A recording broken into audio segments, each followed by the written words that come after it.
겨울밤의 찬 공기가 유리문을 타고 스며드는 시간. 자정을 넘긴 편의점은 형광등 불빛만이 외로이 거리를 비추고 있었다. 강태민은 오늘도 카운터 뒤에 서서 텅 빈 매장을 바라보았다. 28의 나이, 대학을 졸업한 지 벌써 2년이 지났지만 그의 이력서는 여전히 어느 회사에서도 환영받지 못했다. 서울 변두리의 이 작은 편의점은 태민에게 유일한 생계 수단이었다. 저녁 11시부터 아침 7시까지 그는 이곳의 유일한 직원이자 관리자였다. 시급 1만 원에 묶인 하루 8시간은 그의 청춘을 갉아먹었지만 선택의 여지는 없었다.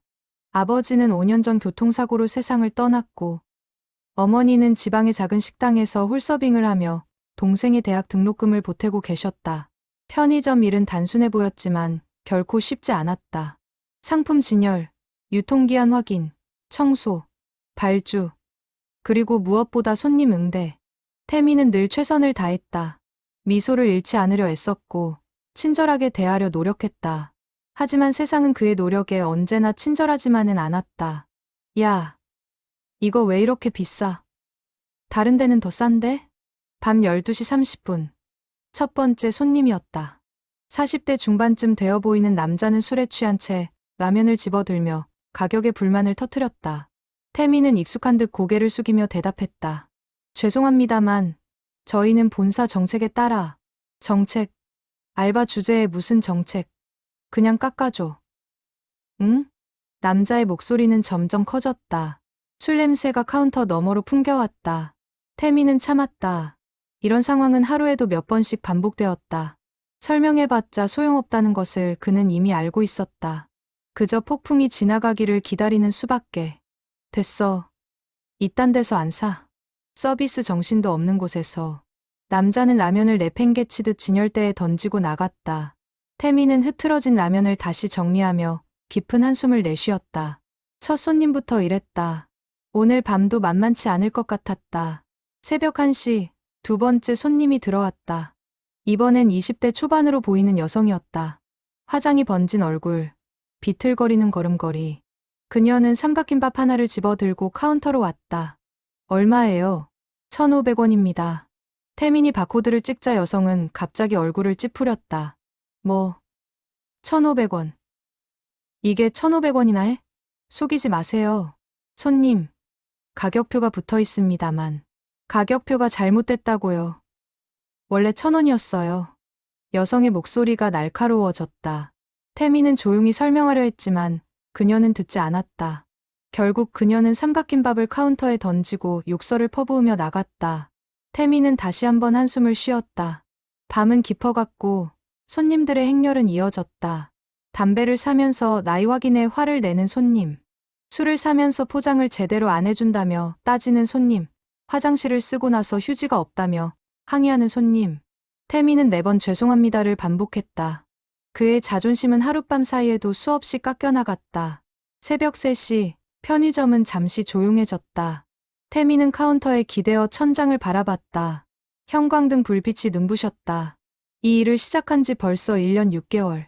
그는 몇 번이나 그만두려 했다. 하지만 매번 어머니의 얼굴이 떠올랐다. 새벽까지 식당에서 일하시는 어머니. 주말도 없이 아르바이트로 학비를 벌고 있는 동생. 조금만 더 버티자. 태민은 스스로에게 말했다. 하지만 그의 마음 한구석에는 분노가 쌓여가고 있었다. 왜 자신은 이렇게 살아야 하는가? 왜 자신은 매일 밤 이런 모욕을 감수해야 하는가? 그 답을 찾을 수 없었다. 해가 바뀌어도 태민의 일상은 변하지 않았다. 매일 밤 11시 그는 편의점 문을 열고 긴 밤을 시작했다. 그리고 매일 밤 예상치 못한 진상 손님들이 그를 찾아왔다. 어느 목요일 밤이었다. 새벽 2시쯤 한 중년 남성이 들어왔다. 깔끔한 정장 차림에 명품 가방을 든 그는 얼핏 보기에 교양 있는 사람처럼 보였다. 하지만 그의 입에서 나온 말은 태민의 예상을 완전히 벗어났다. 야, 여기 왜 이렇게 더러워? 청소 안 해? 남성은 바닥에 작은 먼지 하나를 가리키며 소리쳤다.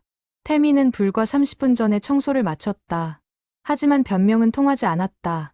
죄송합니다. 바로 청소하겠습니다. 바로. 손님이 들어오기 전에 했어야지. 이래서 알바는. 남성은 계속해서 태민을 질책했다. 손님 서너 명이 더 있었지만 아무도 말리지 않았다. 그들은 그저 구경꾼이 되어 태민의 굴욕을 지켜볼 뿐이었다. 남성은 결국 아무것도 사지 않고 나갔다. 태민은 떨리는 손으로 대걸레를 집어들었다. 또 다른 날 30대 여성이 아이 둘을 데리고 왔다. 아이들은 매장을 뛰어다니며 과자 봉지를 뜯고 음료수를 쏟았다. 태민이 조심스럽게 제지하려 하자 여성은 오히려 화를 냈다. 애들이 노는 건데 뭘 그래요? 당신은 애가 없어서 몰라요? 손님. 다른 손님들에게 불편. 여기 우리밖에 없는데 무슨 불편. 진짜 요즘 알바들은 왜 이렇게 신경질적이에요? 여성은 결국 뜯어진 과자 봉지 하나만 계산하고 나갔다. 태민은 쏟아진 음료수를 닦으며 또다시 눈물을 삼켰다. 가장 힘든 것은 단골 진상 손님이었다. 거의 매일 밤 찾아오는 50대 남성. 김 아저씨라고 불리는 그는 태민에게 있어 악몽 그 자체였다. 김 아저씨는 늘 술에 취해 있었고 늘 트집을 잡았다. 이 담배 유통기한 지난 거 아니야? 도시락 데워달라고 했는데 왜 이렇게 차가워? 거스름 돈 계산 잘못한 거 아냐? 내가 확인해 볼 거야. 김 아저씨의 항의는 매번 정당하지 않았다.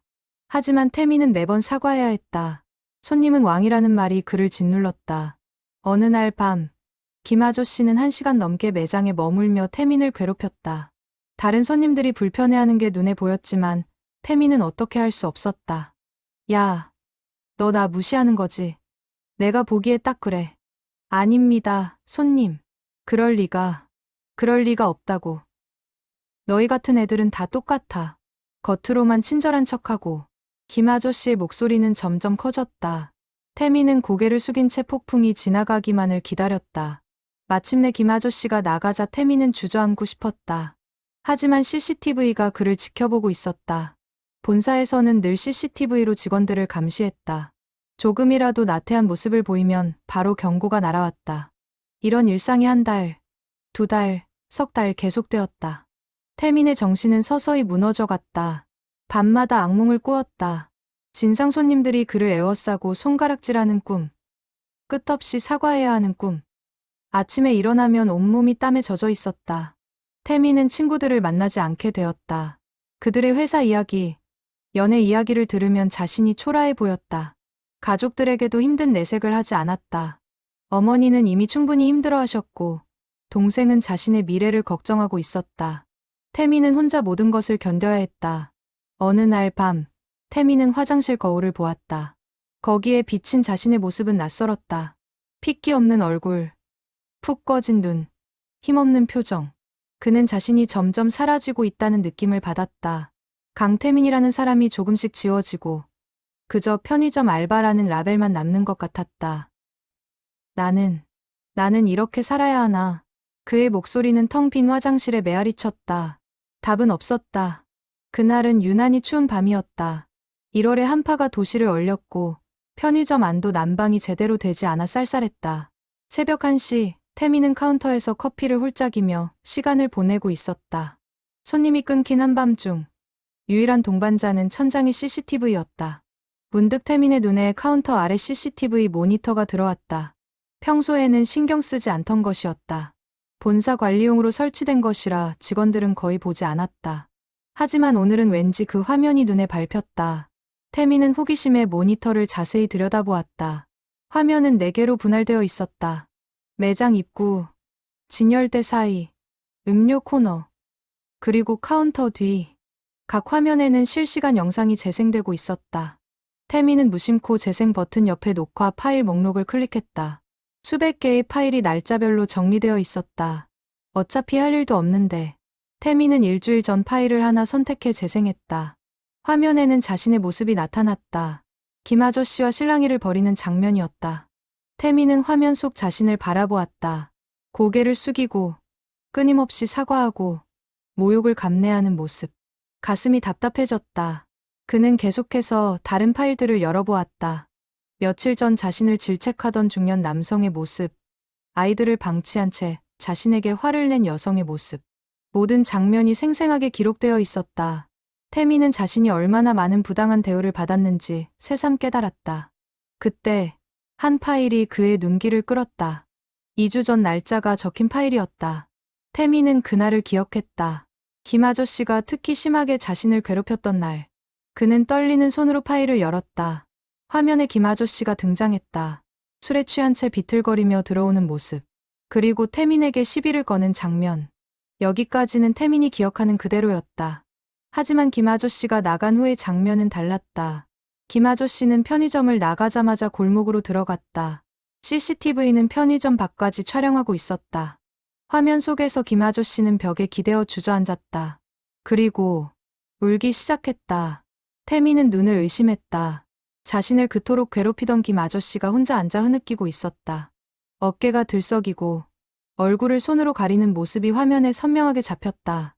태민은 음량을 높였다. 작은 흐느낌 소리와 함께 김 아저씨의 독백이 들렸다. 미안해. 정말 미안해. 나도 어쩔 수가 없어. 그 목소리는 매장에서 듣던 것과는 완전히 달랐다. 쇠약하고 슬프고 절망적이었다. 태민은 숨을 죽이고 화면을 응시했다. 김 아저씨는 한참을 그렇게 앉아 있다가 천천히 일어나 어둠 속으로 사라졌다. 태민은 다른 파일들도 확인했다. 자신을 괴롭혔던 다른 진상 손님들의 행적도 추적해보았다. 그리고 놀라운 사실들을 발견했다.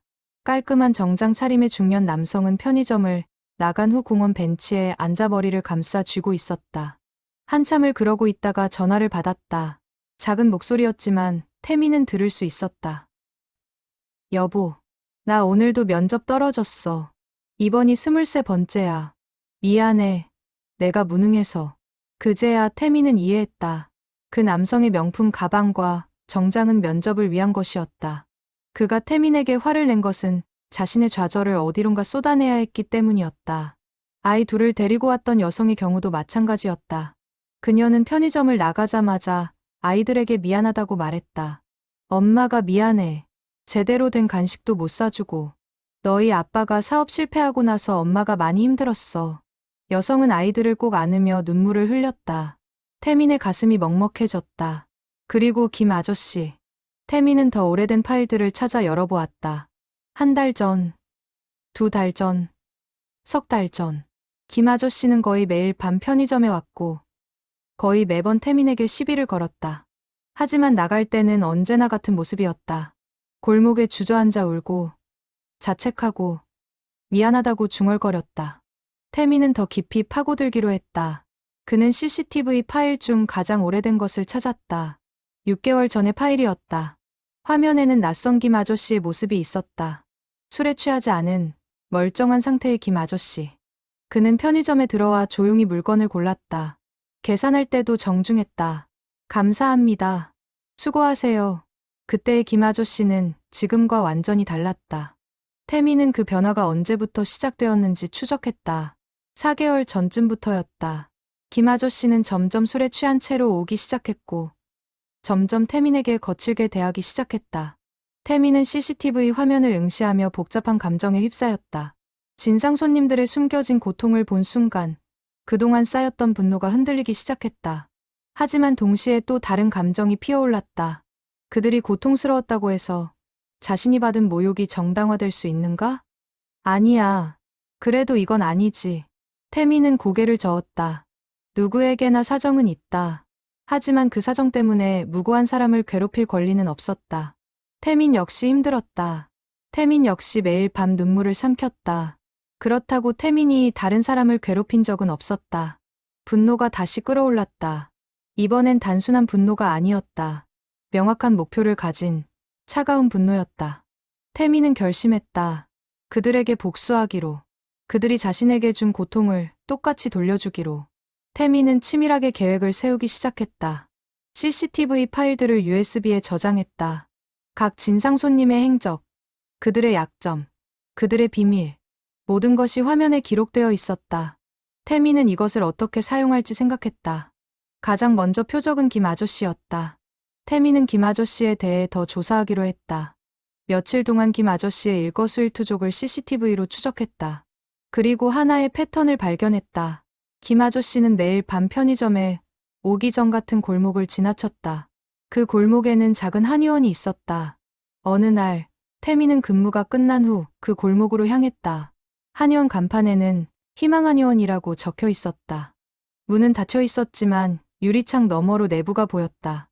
낡은 의자, 오래된 약장, 먼지 쌓인 책상. 한의원은 오랫동안 운영되지 않는 것처럼 보였다. 태미는 근처 슈퍼 주인에게 넌지시 물어보았다. 저기 한의원, 아직 운영하나요? 아, 거기? 작년에 문 닫았어요. 원장님이 병원비 때문에 힘들어 하시더니 결국 파산하셨대요. 원장님이? 네, 김영우 선생님. 이 동네에서 30년 넘게 한의원 하시던 분인데 딸이 큰 병에 걸려서 치료비가 어마어마하게 나왔다더라고요. 결국 한의원도 팔고 집도 팔고 지금은 딸 병원비 때문에 이것저것 일하신다는데 태민의 가슴이 철렁했다. 김영우, 김 아저씨의 본명이었다. 슈퍼 주인의 말을 듣고 나니 모든 것이 명확해졌다. 김 아저씨가 변한 이유, 매일 밤 술에 취해온 이유, 태민에게 화를 낸 이유, 모두 자신의 무력함에 대한 분노를 어디론가 쏟아내야 했기 때문이었다. 태민은 복잡한 심정으로 편의점으로 돌아왔다. 복수 계획은 머릿속에 차곡차곡 쌓여 있었다. CCTV 영상을 SNS에 올리면 어떨까? 김 아저씨의 비참한 모습을 세상에 공개하면 어떨까? 그러면 김 아저씨는 더 큰 고통을 받을 것이다. 그것이 복수 아닌가? 하지만 실행에 옮기려 하자 손이 멈춰졌다. 키보드 위에 올려진 손가락이 떨렸다. 화면에는 골목에서 오는 김 아저씨의 모습이 떠 있었다. 태미는 그 모습을 오래 바라보았다. 이게 진짜 내가 원하는 거야? 질문은 공허하게 울렸다. 태미는 마우스를 내려놓았다. 복수는 쉬웠다. 클릭 몇 번이면 끝이었다. 하지만 그 후는 김 아저씨는 더 큰 고통에 빠질 것이다. 그리고 태민 자신은 진짜 속이 시원할까? 며칠이 지났다.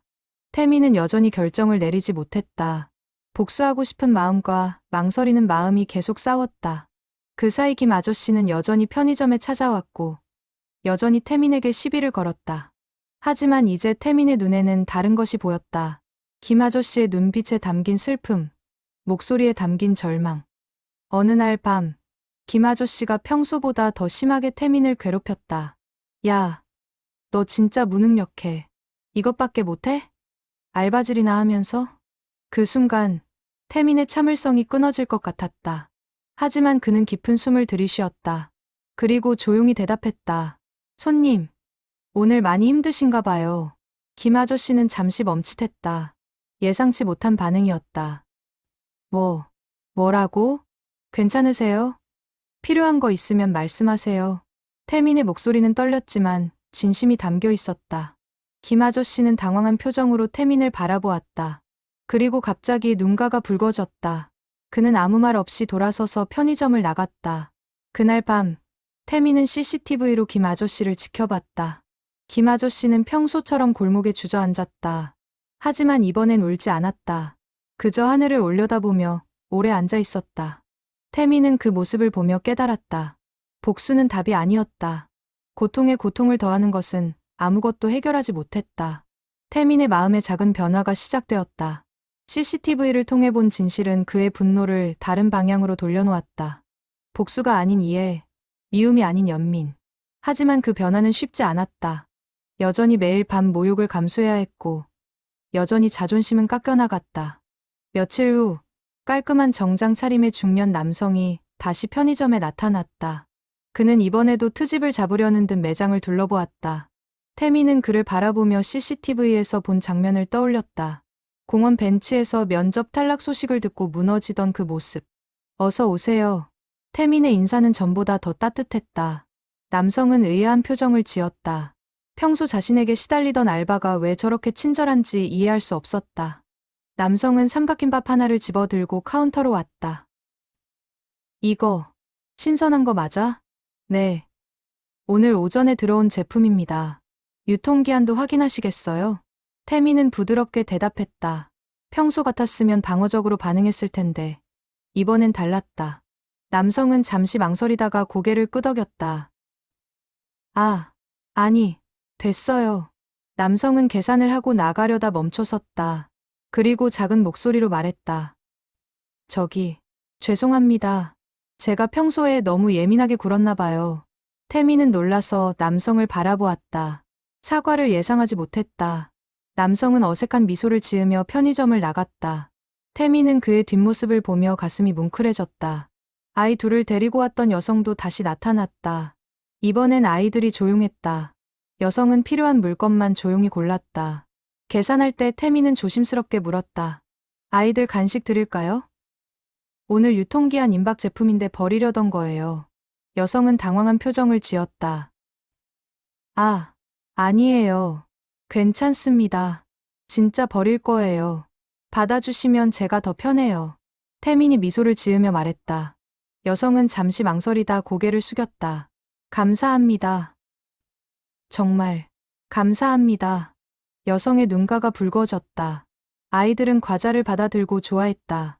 여성은 아이들 손을 잡고 나가면서 여러 번 뒤돌아보며 고개를 숙였다. 태미는 그들이 사라질 때까지 문 앞에 서 있었다. 그리고 김 아저씨. 태미는 그를 위해 특별한 준비를 했다. 김 아저씨가 즐겨 마시는 캔커피를 냉장고에 넉넉히 준비해 두었다. 새벽 1시, 예정된 시간에 김 아저씨가 나타났다. 오늘도 술에 취한 상태였다. 야, 여기 왜 이렇게 추워? 난방도 제대로 안 틀어? 김 아저씨의 목소리는 거칠었다. 하지만 태미는 평소와 다르게 반응했다.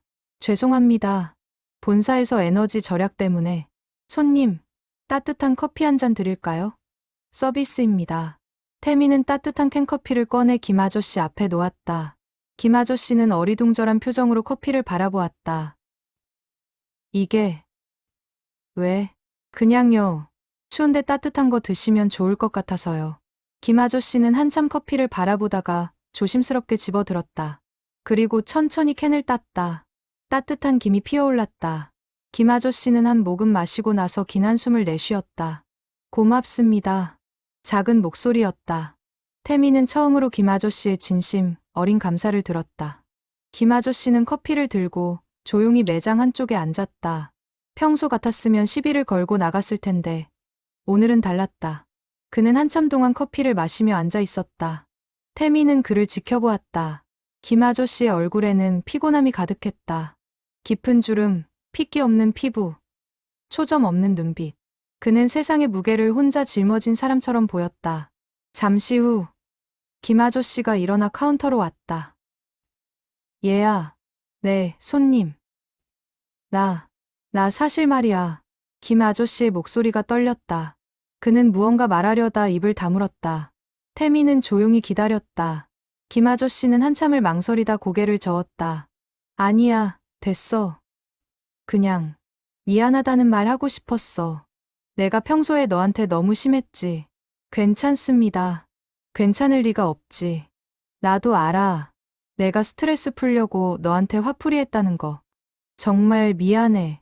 김 아저씨의 눈에 눈물이 맺혔다. 태미는 가슴이 뭉클해졌다. 손님도 힘드셨죠? 그 질문에 김 아저씨는 고개를 떨구었다. 그리고 작게 고개를 끄덕였다. 두 사람은 잠시 침묵했다. 말이 필요 없었다. 서로의 고통을 이해하는 순간이었다. 김 아저씨는 빈캔을 쓰레기통에 버리고 나갔다. 태미는 CCTV로 그를 지켜봤다. 김 아저씨는 평소의 골목으로 가지 않았다. 그냥 천천히 걸어가며 하늘을 올려다보았다. 오늘 밤은 울지 않을 것 같았다. 태민의 작은 변화는 편의점의 분위기를 바꾸기 시작했다. 진상 손님들이 조금씩 달라졌다. 거친 말 대신 감사의 인사가, 트집 대신 미소가 나오기 시작했다. 하지만 진짜 변화는 아직 오지 않았다. 태민은 더 깊은 대화가 필요하다고 느꼈다. 어느 금요일 밤, 김 아저씨가 다시 나타났다. 이번엔 술을 마시지 않은 것 같았다. 맑은 눈빛으로 편의점에 들어왔다. 태민은 반갑게 인사했다. 어서 오세요, 손님. 응. 안녕하세요. 김 아저씨는 어색하게 인사를 받았다. 그는 매장을 천천히 둘러보다가 삼각김밥 2개와 음료수를 집어들었다. 계산을 마치고 나가려던 그는 멈춰섰다. 그리고 조심스럽게 물었다. 저기, 지금 손님 없죠? 잠깐 이야기 좀 해도 될까요? 태미는 놀랐다. 김 아저씨가 먼저 대화를 청한 것은 처음이었다. 네. 괜찮습니다. 앉으세요. 두 사람은 매장 한쪽 테이블에 마주 앉았다. 김 아저씨는 한참을 말없이 앉아 있다가 입을 열었다. 내가 너한테 제대로 사과를 안 한 것 같아서 지난번엔 말을 제대로 못했거든. 아닙니다. 충분히. 아니야. 듣기만 해줘. 내가 할 말이 있어. 김 아저씨의 목소리는 진지했다. 태미는 고개를 끄덕이며 그의 말을 기다렸다. 나 원래 이런 사람 아니었어. 이 동네에서 30년 넘게 한의원을 했었지. 환자들한테 친절하기로 유명했고 동네 어르신들 무료 진료도 많이 해드렸어. 그때가 내 인생에서 가장 행복한 시절이었어. 김 아저씨의 눈빛이 잠시 따뜻해졌다. 과거를 회상하는 듯했다. 그런데 1년 전 딸아이가 큰 병에 걸렸어. 희귀병이라 치료비가 어마어마하게 나왔지. 보험도 안 되는 거였어.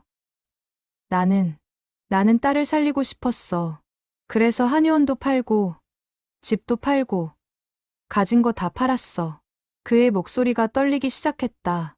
하지만 부족했어. 계속 부족했어. 나는 이것저것 일을 했어. 공사장, 청소, 배달, 할 수 있는 건 다 했어. 그래도 부족했어. 그러다 보니 내가 무너지기 시작했어. 술을 마시게 됐고, 사람들한테 짜증을 내게 됐고, 김 아저씨는 얼굴을 손으로 가렸다. 너한테 화풀이한 건 정말 미안해. 너는 아무 잘못도 없는데. 나는 그냥 내 무력함이 너무 화가 났어. 딸을 지켜주지 못하는 내가 너무 한심했어. 그 화를 어디론가 쏟아내야 했는데 그게 너였어. 태민의 눈가가 뜨거워졌다. 김 아저씨의 고백은 진심이었다. 손님, 따님은 지금 어떠세요? 김 아저씨는 한참 침묵했다. 그리고 작게 미소를 지었다. 다행히 최근에 좀 좋아졌어. 새로운 치료법을 찾았거든. 아직 완치는 아니지만 희망이 보여. 그래서 나도 다시 정신을 차려야겠다고 생각했어. 정말 다행입니다. 응, 정말 다행이지. 그리고 너한테 고마워. 내가 그날 따뜻한 커피 줬을 때 오랜만에 사람의 따뜻함을 느꼈어. 그게 나한테 큰 힘이 됐어. 태미는 울컥했다. 자신의 작은 행동이 누군가에게 그렇게 큰 의미였다는 것이 믿기지 않았다. 아닙니다. 저도 손님 덕분에 많이 배웠습니다. 내가 뭘 가르쳤는데? 사람은 겉모습만으로 판단할 수 없다는 거려. 누구나 자기만의 사연이 있다는 거려. 김 아저씨는 고개를 끄덕였다. 두 사람은 잠시 침묵했다. 하지만 그 침묵은 불편하지 않았다. 서로를 이해하는 따뜻한 침묵이었다. 나 이제 술 끊으려고 해. 그리고 다시 일자리 제대로 찾아볼 거야. 딸아이한테 떳떳한 아빠가 되고 싶어. 잘하실 수 있을 거예요. 너도 힘내. 이 일이 내가 원하는 일은 아닐 테지만 너는 좋은 사람이야. 분명 좋은 기회가 올 거야. 김 아저씨는 일어나며 태민의 어깨를 가볍게 두드렸다. 그리고 매장을 나가기 전 돌아서서 말했다. 고맙다. 얘야. 진심으로. 태민은 김 아저씨가 사라질 때까지 문 앞에 서 있었다. 가슴이 벅차올랐다. CCTV로 봤을 때와는 다른 감정이었다. 이제는 진짜로 김 아저씨를 이해했다. 그의 고통을, 그의 사랑을, 그의 노력을. 며칠 후 정장 차림의 남성도 다시 나타났다. 그는 이번엔 밝은 표정이었다. 안녕하세요. 어서 오세요. 오늘은 기분이 좋아 보이시네요. 면접 합격했어요. 드디어. 남성은 기쁨을 감추지 못했다. 태민도 진심으로 축하했다. 정말 축하드립니다. 고맙습니다. 그동안 제가 너무 예민하게 굴었죠. 정말 죄송했어요. 스트레스를 너무 많이 받아서. 이해합니다. 앞으로 좋은 일만 있으실 거예요. 남성은 음료수와 간식을 잔뜩 사며 말했다. 오늘은 제가 쏩니다. 조금이나마 사과의 의미로요. 태민은 웃으며 계산을 도왔다. 남성이 나간 후 태민은 혼자 카운터에 서서 생각에 잠겼다. 복수를 선택하지 않은 것이 정말 잘한 일이었다는 확신이 들었다. 태민의 변화는 예상치 못한 파장을 일으켰다. 편의점은 조금씩 다른 공간이 되어갔다. 단순히 물건을 사고 파는 곳이 아니라 사람들이 서로의 이야기를 나누는 곳으로. 그 변화는 천천히, 그러나 확실하게 퍼져나갔다. 어느 날 밤, 아이 둘을 데리고 왔던 여성이 다시 나타났다. 이번엔 남편도 함께였다. 40대 초반으로 보이는 남성은 수척한 얼굴이었지만 눈빛은 밝았다. 안녕하세요. 저번에 정말 감사했습니다. 여성이 먼저 인사했다. 태미는 미소를 지으며 대답했다. 별 말씀을요. 괜찮으세요? 네. 사실 저희 남편이 사업 실패하고 많이 힘들었어요. 그래서 제가 예민해져 있었나 봐요. 정말 죄송했어요. 남편이 옆에서 고개를 숙였다. 제 잘못입니다. 제가 무능해서 아내가 고생하고. 아닙니다. 누구나 힘든 시기는 있습니다. 태민의 말에 부부는 감사한 눈빛을 보냈다. 요즘은 좀 나아졌어요. 남편이 새 일자리를 찾았거든요. 작은 회사지만 안정적이에요. 정말 다행입니다. 축하드려요. 감사합니다. 그리고 이거 받아주세요. 여성은 작은 봉투를 내밀었다. 태민이 거절하려 하자 남편이 말했다. 작은 정성입니다. 그날 아내와 아이들이 받은 과자. 그거 정말 큰 힘이 됐어요. 물질적인 것뿐만 아니라 누군가 우리를 신경 써준다는 게 너무 고마웠어요. 태민은 봉투를 받으며 눈시울이 뜨거워졌다. 안에는 손편지와 작은 상품권이 들어 있었다. 편지에는 감사의 말과 함께 가족의 근황이 적혀 있었다. 부부가 나간 후 태민은 편지를 펼쳐 읽었다. 글씨는 서툴렀지만 진심이 담겨 있었다. 마지막 문장이 태민의 마음을 울렸다. 당신의 작은 친절이 우리 가족에게 큰 희망이 되었습니다. 세상에는 아직 따뜻한 사람들이 있다는 걸 알게 해주셔서 감사합니다. 태민은 편지를 가슴에 품었다. 자신의 행동이 이렇게 큰 의미를 가질 수 있다는 것이 신기했다. 며칠 후 또 다른 변화가 있었다. 평소 무뚝뚝하게 물건만 사고 가던 단골 손님 하나가 태민에게 말을 걸었다. 형씨, 요즘 분위기가 좋네요. 네. 분위기요? 편의점 분위기 말이에요. 전에는 좀 삭막했는데 요즘은 뭔가 따뜻한 느낌이 들어요. 태민은 의외의 말에 놀랐다. 자신은 특별히 뭔가를 바꾼 것도 없는데 손님이 그렇게 느낀다니. 감사합니다. 그냥 손님들께 좀 더 관심을 갖게 됐어요. 그게 느껴져요. 계속 그렇게 하세요. 이런 편의점이 동네에 있으니 좋네요. 손님은 미소를 지으며 나갔다. 태민은 그 말에 힘을 얻었다. 자신의 변화가 틀리지 않았다는 확신이 들었다. 하지만 모든 게 순탄한 것은 아니었다. 여전히 진상 손님들은 있었다. 어느 날 20대 후반으로 보이는 남성이 술에 취해 들어와 난동을 부렸다. 야, 여기 담배 왜 이렇게 비싸? 옆 편의점은 더 싼데? 손님, 가격은 전국적으로 동일합니다만. 거짓말하지 마. 내가 확인했다고. 남성은 점점 목소리를 높였다. 다른 손님들이 불편해하는 게 보였다. 태미는 깊은 숨을 들이쉬었다. 예전 같았으면 그저 참았을 텐데. 이제는 달랐다. 손님, 지금 다른 손님들께 불편을 드리고 계십니다. 조용히 해주시겠어요? 뭐, 내가 감히 나한테? 그때 뜻밖의 목소리가 들렸다. 얘야, 그만해. 김 아저씨였다. 그는 언제 왔는지 입구 쪽에 서 있었다. 술 취한 남성을 향해 걸어가며 말했다. 내가 지금 무슨 짓을 하는지 아니. 힘든 거 알아. 나도 그랬으니까. 하지만 이렇게 다른 사람한테 화풀이하는 건 비겁한 거야. 누구신데 참견이에요? 나는 너처럼 살다가 정신 차린 사람이야. 그러니까 내 말 들어. 지금 집에 가서 푹 자. 내일 일어나면 후회할 거야. 김 아저씨의 목소리는 단호하면서도 따뜻했다. 술 취한 남성은 잠시 망설이다 결국 고개를 떨구었다. 죄송합니다. 남성은 비틀거리며 편의점을 나갔다. 다른 손님들이 안도의 한숨을 내쉬었다. 태미는 김 아저씨에게 다가갔다. 손님, 감사합니다. 별거 아니야. 너한테 도움받은 게 얼마나 많은데. 이 정도는 해야지. 김 아저씨는 웃으며 커피를 하나 집어들었다. 요즘 어때? 일 계속 힘들지? 괜찮습니다. 예전보다는 많이 나아졌어요. 그래? 다행이네. 나도 요즘 좀 나아졌어. 새 일자리도 구했고 딸아이 상태도 안정됐어.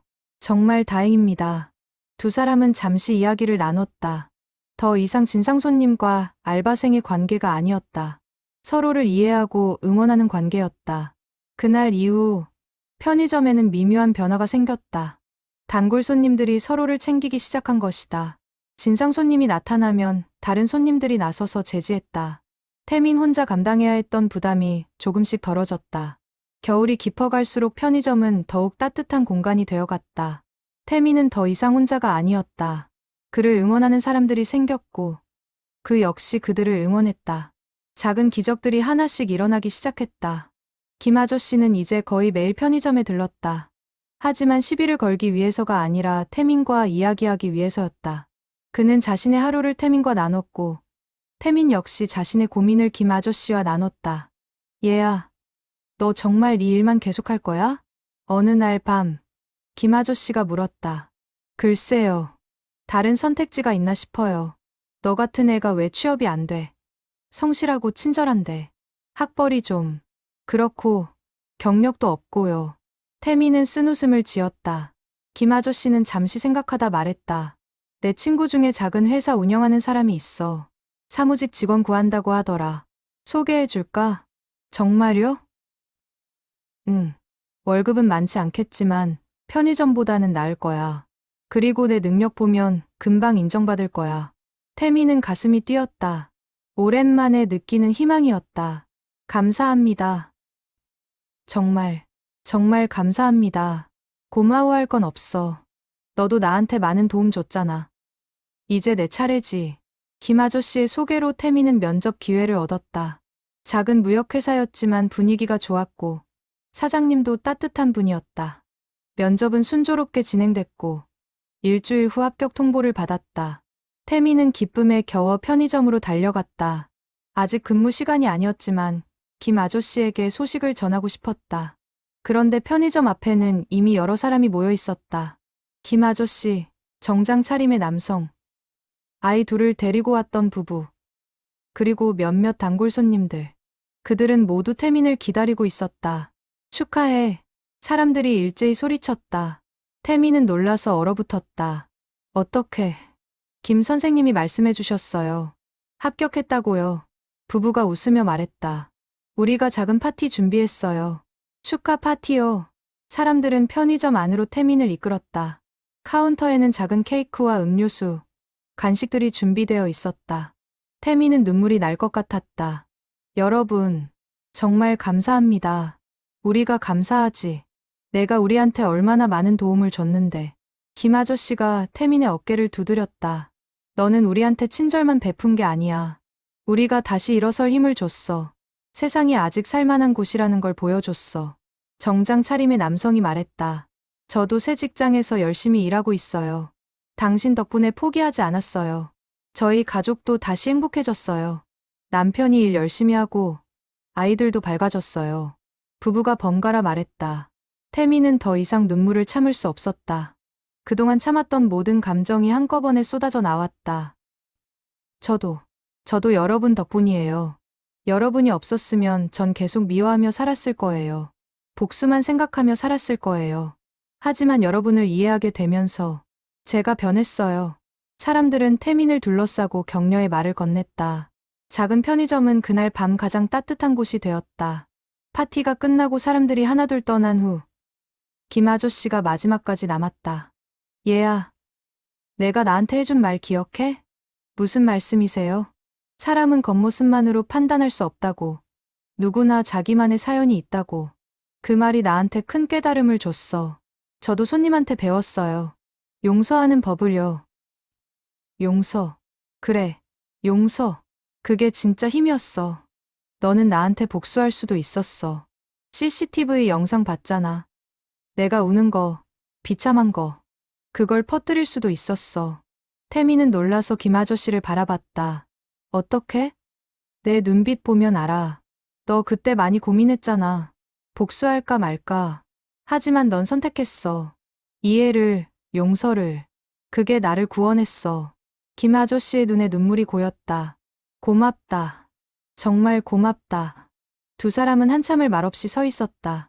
형광등 불빛 아래 두 사람의 그림자가 겹쳤다. 저야말로 감사합니다. 손님 덕분에 제가 성장했어요. 우리 둘 다 성장한 거지.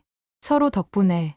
김 아저씨는 마지막으로 태민을 꼭 안아주고 편의점을 나갔다. 태민은 그의 뒷모습을 오래 바라보았다. 처음 만났을 때와는 완전히 다른 모습이었다. 당당하고 희망에 차 있었다. 태민의 마지막 편의점 근무일이 다가왔다. 새 직장 출근일이 다음 주로 잡혔고 편의점은 새로운 야간 직원을 구했다. 태민은 복잡한 심정으로 마지막 밤을 맞이했다. 1년 6개월 동안 일했던 이곳. 수없이 모욕을 당했던 곳. 하지만 또한 소중한 인연을 만난 곳. 태미는 매장을 천천히 둘러보았다. 매일 진열하던 상품들. 닦고 또 닦던 바닥, 수없이 서 있던 카운터. 모든 것이 애틋하게 느껴졌다. 저녁 11시, 근무를 시작하자마자 손님들이 하나둘 모여들기 시작했다. 단골 손님들이었다. 그들은 모두 태민의 마지막 근무를 알고 있었다. 마지막 날이라고 들었어요. 네. 오늘이 마지막입니다. 아쉽네요. 이제 누가 우릴 따뜻하게 맞아줄까요? 한 할머니 손님이 말했다. 태민은 미소를 지었다. 새로 오시는 분도 좋은 분이실 거예요. 너만큼 좋을까? 저보다 더 좋으실 거예요. 손님들은 하나씩 태민에게 인사를 건넸다. 어떤 이는 작은 선물을, 어떤 이는 편지를, 어떤 이는 따뜻한 말을 건넸다. 태민은 그 하나하나가 소중했다.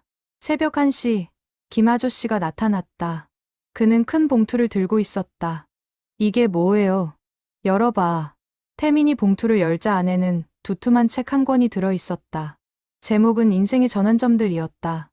제가 좋아하는 책이야. 어려울 때마다 읽었어. 너도 읽어봐. 힘이 될 거야.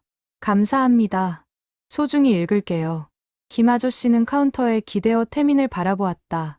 새 직장에서 잘할 거야. 너는 어디를 가든 좋은 사람이니까. 걱정 많이 되네요. 잘할 수 있을까요? 물론이지. 너는 이미 가장 어려운 걸 해냈어. 미움을 이해로 바꾸고 복수를 용서로 바꿨잖아. 그보다 어려운 게 어디 있어. 태민은 고개를 끄덕였다. 김 아저씨의 말이 맞았다. 손님은 요즘 어떠세요? 나는 요즘 정말 좋아. 새 일도 재미있고 딸아이도 많이 좋아졌어.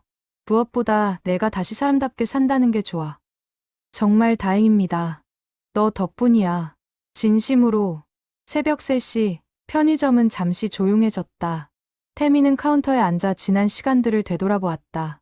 처음 이곳에 왔을 때의 자신, 매일 밤 모욕에 시달리던 자신, CCTV로 진실을 본 자신, 복수를 고민하던 자신, 그리고 용서를 선택한 자신. 많이 변했구나, 나. 태민은 혼잣말을 했다. 그리고 미소를 지었다. 변화는 좋은 것이었다. 성장이었다. 새벽 5시, 정장 차림의 남성이 나타났다. 이제는 회사 출근길에 들르는 게 습관이 된 듯했다. 오늘 마지막이죠? 네, 맞습니다. 아쉽네요. 매일 아침 들르는 게 좋았는데 새로 오시는 분도 잘해주실 거예요. 하긴. 근데 당신처럼은 못하겠죠. 당신은 특별했으니까. 남성은 커피를 사며 말했다. 새 직장에서 행복하세요. 당신은 충분히 행복할 자격이 있어요. 감사합니다. 손님도 항상 행복하세요. 새벽 6시, 아이 둘을 데리고 왔던 부부가 나타났다. 주말이라 아이들도 함께였다. 언니, 오빠. 아이들이 태민에게 달려왔다. 태민은 아이들을 반갑게 맞았다. 안녕, 너희들. 잘 지냈어? 네. 우리 이제 새 집으로 이사 갔어요. 정말. 축하해. 부부가 다가와 인사했다. 덕분에 새 출발할 수 있었어요. 정말 감사합니다. 제가 뭘 했다고요? 모두 두 분이 노력하신 거예요. 아니에요. 당신이 우리에게 희망을 줬어요. 그 희망이 우리를 여기까지 이끌었어요. 부부는 태민에게 작은 화분을 선물했다. 행운목이에요. 새 직장에서 행운이 가득하길 바라요. 소중히 키울게요. 감사합니다. 아침 7시, 태민의 마지막 근무가 끝났다.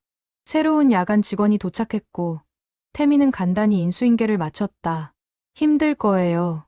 하지만, 포기하지 마세요. 그리고 손님들을 이해하려고 노력하세요.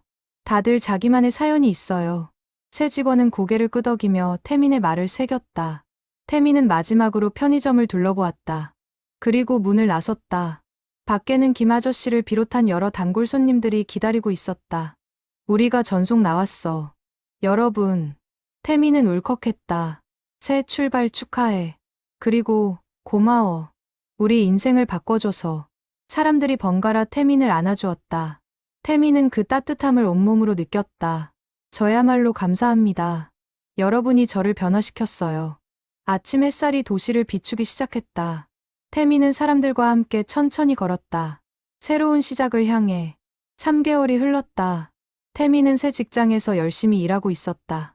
작은 무역회사였지만 동료들은 친절했고 일도 보람 있었다. 무엇보다 인간적인 대우를 받는다는 것이 좋았다.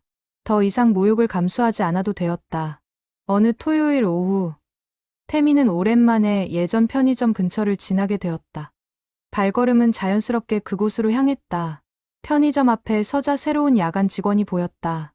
젊은 여성이었는데 친절하게 손님을 맞이하고 있었다. 잘하고 있네. 태미는 미소를 지으며 편의점에 들어갔다. 새 직원은 태민을 알아보았다. 전임자님이시죠? 네. 안녕하세요. 잘 지내시나 해서요. 네. 전임자님이 남겨주신 말씀 덕분에 잘하고 있어요. 손님들 이해하려고 노력하니까 정말 달라지더라고요. 다행이네요. 태미는 물 한 병을 사며 주변을 둘러보았다. 편의점은 여전했지만 또 달라 보였다. 더 이상 자신의 공간이 아니었다. 밖으로 나오자 김 아저씨가 서 있었다. 오랜만이야. 손님, 여기 어쩐 일이세요? 나 여기 근처 살잖아. 오늘 마침 산책 나왔다가 내가 보여서. 두 사람은 근처 공원 벤치에 앉았다. 봄날의 햇살이 따뜻했다. 새 직장은 어때? 좋아요. 정말 좋아요. 물론 힘들 때도 있지만 편의점 때보다는 훨씬 나아요. 다행이다. 내가 소개해준 보람이 있네. 정말 감사합니다. 손님은 요즘 어떠세요? 나는 요즘 아주 좋아. 딸아이가 거의 다 나았어. 의사 선생님이 완치 판정 내렸어. 정말요? 정말 축하드립니다. 응. 덕분에 나도 새 삶을 살고 있어. 지난 일들을 생각해보면 참 많은 일이 있었지. 김 아저씨는 잠시 하늘을 올려다보았다. 내가 너한테 얼마나 심하게 했는지 아직도 기억나. 밤마다 생각하면 부끄러워. 이제 그런 말씀 하지 마세요. 아니야. 해야 해. 내가 한 짓은 변명의 여지가 없어. 힘들다고 해서 다른 사람을 괴롭힐 권리는 없잖아. 하지만 손님도 사정이 있었잖아요. 사정이 있어도 잘못은 잘못이야. 그걸 인정해야 진짜 성장하는 거지. 태미는 고개를 끄덕였다. 김 아저씨의 말이 맞았다. 그런데 말이야. 김 아저씨가 태민을 바라보며 말했다. 너는 왜 나한테 복수하지 않았어? CCTV 영상 있었잖아. SNS에 올렸으면 나 완전히 망했을 거야. 태민은 잠시 생각했다. 처음엔 정말 복수하고 싶었어요. 손님들이 제게 준 고통을 똑같이 돌려주고 싶었어요. 하지만 CCTV로 손님들의 진짜 모습을 보고 나서 생각이 바뀌었어요. 어떻게? 모두가 고통스러워하고 있었어요. 저한테 화를 내는 순간에도, 나간 후에 혼자 우는 순간에도, 그분들도 피해자였어요. 인생이라는 거대한 무게에 짓눌린 태민의 목소리는 차분했다. 그때 깨달았어요. 복수는 답이 아니라는 걸. 고통에 고통을 더하는 건 아무것도 해결하지 못한다는 걸. 오히려 이해와 용서가 진짜 변화를 만든다는 걸. 김 아저씨의 눈에 눈물이 맺혔다. 고맙다. 정말 고맙다. 아니에요. 저도 배웠어요. 손님 덕분에 더 나은 사람이 됐어요. 두 사람은 한참을 말없이 앉아 있었다. 공원에는 봄꽃이 피어나고 있었다. 새로운 계절, 새로운 시작. 얘야, 내가 하나 물어봐도 돼? 네, 말씀하세요. 용서가 뭐라고 생각해? 태미는 천천히 대답했다. 용서는 상대방만을 위한 게 아니라고 생각해요. 자기 자신을 위한 거예요. 미움과 분노를 붙잡고 있으면 결국 자신이 더 힘들어지니까요. 용서는 그 무거운 짐을 내려놓는 거예요. 그래, 내 말이 맞아. 김 아저씨는 고개를 끄덕였다. 나도 배워야겠어. 너처럼. 다른 사람을 용서하는 것도 중요하지만 나 자신을 용서하는 것도 중요하다는 걸. 이미 잘하고 계세요. 과거를 인정하고 반성하고 변화하려는 것 자체가 용서의 시작이에요. 해가 저물어가고 있었다.